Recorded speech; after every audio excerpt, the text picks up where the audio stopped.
శ్రీ గురుభ్యో నమః శ్రీమాత్రే నమః అందరికీ నమస్కారం. మాఘపూర్ణిమ ప్రాముఖ్యత ఏంటి?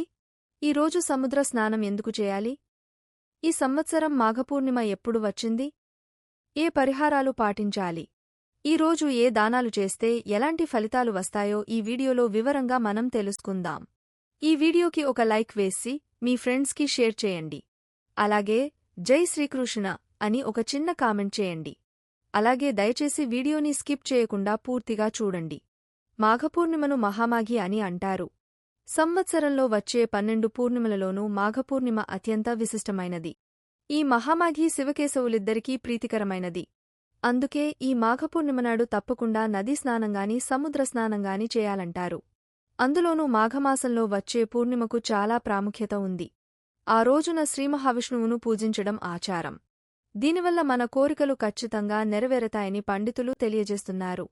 ఈ సంవత్సరం మాఘపూర్ణిమ తిథి ఫిబ్రవరి 23వ తేదీ మధ్యాహ్నం 3:33 నుంచి 24వ తేదీ సాయంత్రం 5:59 వరకు ఉంటుంది. కాబట్టి ఫిబ్రవరి 24వ తేదీన మాఘపూర్ణిమను జరుపుకోవాలి.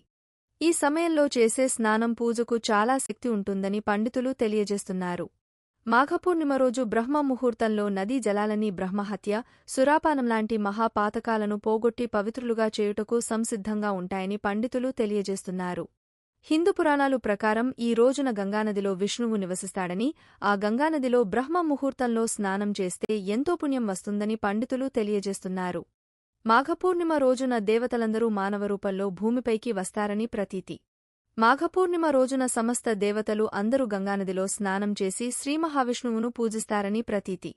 కాబట్టి మనం చేస్తున్న పాపాల నుంచి విముక్తి పొందాలంటే మాఘపూర్ణిమ రోజు ఏదైనా నదిలో స్నానం చేస్తే పాపాలు అన్నీ తొలగిపోయి స్వర్గలోక ప్రాప్తి కలుగుతుంది. పవిత్రమైన ఈ పౌర్ణమి రోజున నదుల్లో స్నానం చేసే అవకాశం లేకపోతే గంగాజలాన్ని నీటిలో కలుపుకుని స్నానం చేయవచ్చు. గంగాజలం కూడా అందుబాటులో లేనివారు స్నానం చేసేటప్పుడు గంగా, గోదావరి, నర్మదా, సింధు, కావేరి ఇలా పుణ్య నదుల పేర్లను తలుచుకుంటూ స్నానం చేసినా సరిపోతుందని పండితులు తెలియజేస్తున్నారు. మాఘపూర్ణిమ రోజు సముద్ర స్నానం చేస్తే సకల నదుల్లోనూ స్నానం చేసిన పుణ్యఫలం దక్కుతుంది. మాఘపూర్ణిమ రోజు సాగర స్నానాలు చేసిన వారికి సముద్రుడు సంపూర్ణ ఆరోగ్యం కలుగజేస్తాడని పండితులు తెలియజేస్తున్నారు. మాఘపూర్ణిమ రోజు స్నానం తర్వాత సూర్య భగవానుడి మంత్రాలను జపిస్తూ నీటితో అర్ఘ్యాన్ని వదలాలి. మాఘపూర్ణిమ రోజు ఉపవాసం ఉండి శ్రీ మహావిష్ణువును పూజించాలి. ఇలా చేయడం వల్ల మీరు అనుకున్నది నెరవేరుతుందని, పేదలకు అన్నదానం చేయడం చాలా మంచిదని పండితులు తెలియజేస్తున్నారు. అంతేకాకుండా ఈ రోజున మీరు చేసే పూజ వల్ల కోరికలు ఖచ్చితంగా నెరవేరుతాయని నమ్మకం. మాఘపౌర్ణమి రోజు ఇంట్లో పూజ చేసేటప్పుడు ఓం నమో నారాయణాయ అనే అష్టాక్షరీ మంత్రాన్ని 108 సార్లు జపిస్తే మంచిది. పౌర్ణమి రోజున ముఖ్యంగా శ్రీమహావిష్ణువుని, లక్ష్మీదేవిని పూజిస్తే సకల కోరికలు నెరవేరతాయి. ఈ రోజు చేసే పూజలో తులసిదళాలు తప్పనిసరిగా ఉండాలి. లేదంటే ఆ పూజ అసంపూర్ణంగా పరిగణించబడుతుంది. పౌర్ణమి రోజున ఉదయం ఇంట్లో పూజ చేసుకొని సాయంత్రం తులసి మొక్కకి పూజ చేస్తే లక్ష్మీ కటాక్షం లభిస్తుంది. మాఘపౌర్ణమి రోజు చేసే దానాల వల్ల స్వర్గలోక ప్రాప్తి కలుగుతుందని పండితులు తెలియజేస్తున్నారు. పేదవారికి, బ్రాహ్మణులకు తమకి తోచిన విధంగా వస్తుదానం, అన్నదానం చేయడం వల్ల విష్ణుమూర్తి ఆశీస్సులు లభిస్తాయి. ఈ రోజున చేసే ఏ చిన్న దానం అయినా కోటి రెట్లు పుణ్యం లభిస్తుంది. ఈరోజు చేసే దానధర్మాల వల్ల సకల దేవతల అనుగ్రహం ఖచ్చితంగా లభిస్తుంది. సిరిసంపదలు కలుగుతాయి.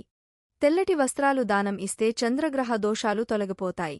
చంద్రుడికి అధిష్టానదేవత లక్ష్మీదేవి కాబట్టి లక్ష్మీ కటాక్షం కలుగుతుంది. శని ప్రభావం ఉన్నవాళ్లు ఈరోజు చెప్పులు దానం చేస్తే జాతకంలో ఉన్న శనిదోషాలు అన్నీ తొలగిపోతాయి. రాహుకేతు దోషాలు ఉన్నవాళ్లు తేనె, ఖర్జూరాలు దానం ఇవ్వాలి. కుజదోషం ఉన్నవాళ్లు ఎరుపు రంగు వస్తువులు, వస్త్రాలు దానం చేస్తే మంచిది. విద్యార్థులకి పుస్తక దానం ఉత్తమ ఫలితాలను కలిగిస్తుంది. మాఘపౌర్ణమి రోజు నువ్వులతో చేసిన పదార్థాలు తిన్నా కూడా మీకు ఉన్న దోషాలన్నీ తొలగిపోతాయి. అలాగే నువ్వులు దానం ఇస్తే కూడా చాలా మంచిది. నువ్వులతో తయారు చేయబడిన పదార్థాలు మాఘపౌర్ణమి రోజు దానం ఇవ్వడం ద్వారా భయంకరమైన ఆర్థిక ఇబ్బందులు, జాతక దోషాలు, గ్రహ దోషాలు అన్నీ పోగొట్టుకుని సకల శుభాలను పొందవచ్చని పండితులు తెలియజేస్తున్నారు. మాఘమాసంలో వచ్చే ఈ పౌర్ణమి రోజు దానధర్మాలు, పవిత్ర గంగానదిలో స్నానం ఆచరించడం వల్ల ఎంతో పుణ్యఫలం దక్కుతుంది.